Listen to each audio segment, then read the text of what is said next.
Pressure is mounting on President Obama from all sides on the high-voltage immigration issue. Embattled Senate Democrats are facing tough challenges in red states, are pressing for no action before the midterms. They don't want to do anything to upset their chances. But the Hispanic caucus and others are crying for reform. They want action now to mitigate the child migrant crisis and the larger issue as well. Joining me now from Chicago, Democratic Congressman Luis Gutiérrez, chairman of the Immigration Task Force of the Democratic and Hispanic caucuses, and a member, of course, of the Judiciary Committee's subcommittee on immigration. It's a mouthful. Congressman, thank you very much for being with us. Thanks, as always, Andrea. I know you met with Mayor Rahm Emanuel, and you came out saying that the next 30 days will determine whether or not this is a legacy issue for Barack Obama. This against the fact that others in the Democratic Party, senators, for instance, in red states, say that he could lose the Senate if he pushes ahead on immigration right now. Well, first of all, I think, Andrea, we should put good public policy and serving the people first, and justice and fairness first, ahead of political considerations. Look, Andrea, I've been a critic of my own party. We took over the House 2007, 2008, 2009, 2010. We controlled the House and the Senate, and we had the presidency, and we didn't act, precisely because we were afraid of the political ramifications and losses that Democrats might have. Look, enough of that. Let's put the children first. Let's put marriages first. Let's put our agricultural industry first. Let's put our high-tech industry first. This is not a surprise to anybody, Andrea.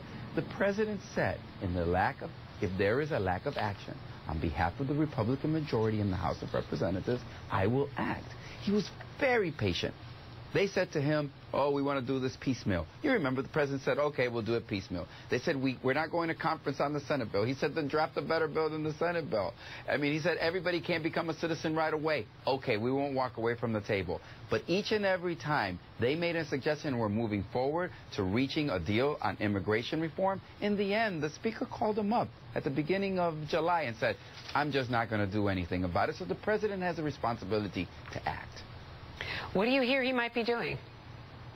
Look, here's how I would see it, right? Now, I'm going to give you my view, and this is based on what I think legally and responsibly the president can do, and what kind of given my conversations at different levels of the federal government, both within the legislative and executive branch of government and the legal community. I think the president's going to pick a date.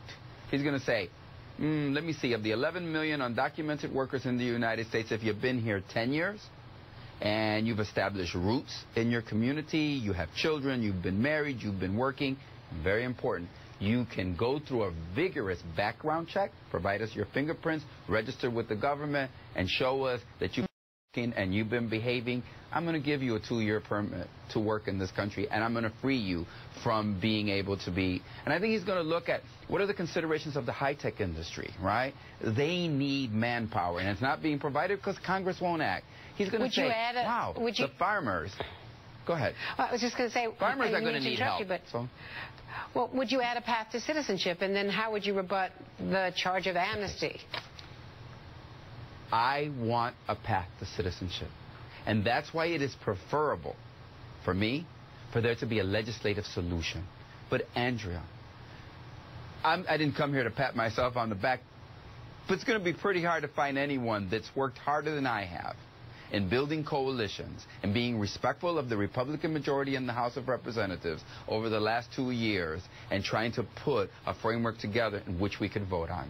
And, you know, and I know there are many wonderful, dozens of wonderful Republican members of the House of Representatives that want to do it. But the Speaker said he won't do it for political considerations. You know, there are a dozen very anti-immigrant, xenophobic members of the House of Representatives in the Republican majority that just have a stranglehold. We cannot have that. Andrea, I think what the president's going to say is, look, there are people that have established themselves. I want a legislative solution. You're not giving me one. And there are people that have been here 10, 15. If the president chose the year of 10 years, you've got to be here 10 years, you've got to be working, you have American citizenship. If he picked that 10 year, it'd be over 6 million people. We need to understand that the undocumented community is well established in the neighborhoods across the city, across our nation. And so I'm hopeful that the president will pick a date. I'm hopeful that it will be millions. I believe that Many people have said to me, and this is the context of the legacy, Andrea, they said, well, hasn't he written his legacy? I said, no. It's going to be in the next 30 days. What he does is going to be the legacy of the president. Our high-tech industry, our farmers, they need workers. 7 out of 10 of those people who break their backs every day in the fields of America are undocumented workers. It's time we gave them a chance to register with the government. And very important, I think, with the new threat of ISIS, with the fact that there can be 100, maybe more, and there are hundreds of other people who can travel to the United States from other European countries, right? Shouldn't we just bring these people out of the shadows, have them register with the government? We know who they are. We know where they live.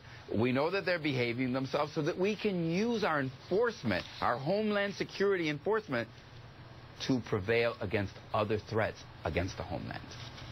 Congressman Luis Gutiérrez, thank you. It's always a pleasure. Thanks for being with us. Thank you so much, Andrea. And coming up next, the military vet